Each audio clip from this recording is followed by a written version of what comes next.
There is the fact that a blind woman, who used to do all sorts of evils, was able to be born in the West because of the enlightenment of a great master. It happened in 1950, when the leader of the preceptor class went to Hsinchu to visit his relatives and unexpectedly fell ill in a place far away. The deputy leader and I went to see him together. That afternoon we arrived at Lingyin Temple to spend the night. The Supreme Master is the one I took refuge in early in my life. After dinner, we struck up a conversation. I asked, "Master, you have been a monk for many years. Have you ever seen anyone really born in the West?" Master said quickly, "Yes, I did. I have seen two people who actually were reborn and performed miracles at the end of their lives. Once, when I was in retreat at the Vajra Cave, there was an old nun in her 70s, and she was blind. Back then, her body became swollen due to illness. She came to the cave crying, saying she was going to die and asked me to save her from suffering.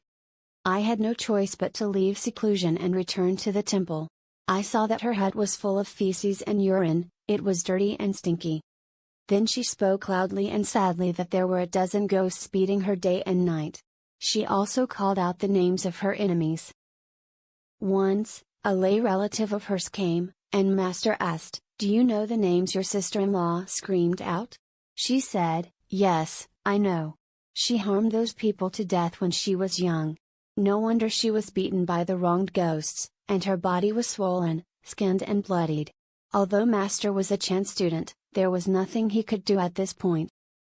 Then, he came up with an expedient and called her name, Puji.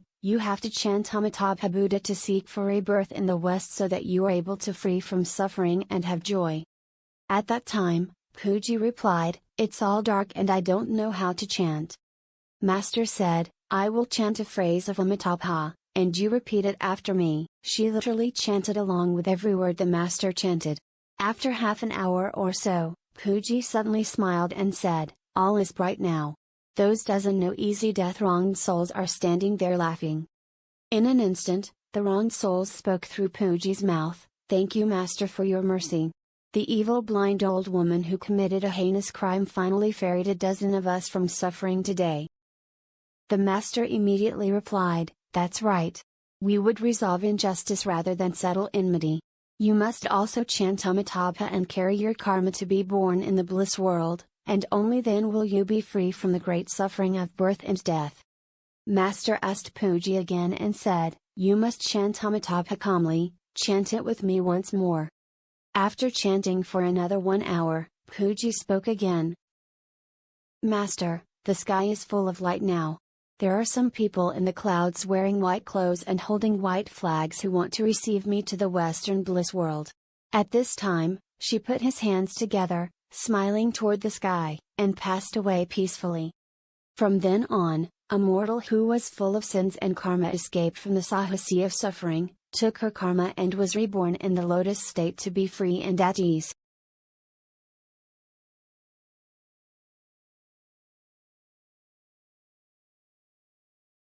The Supreme Master said, "Usually, this old woman spoke lots of evil words, had a bad rapport with the public and cursed people all day long.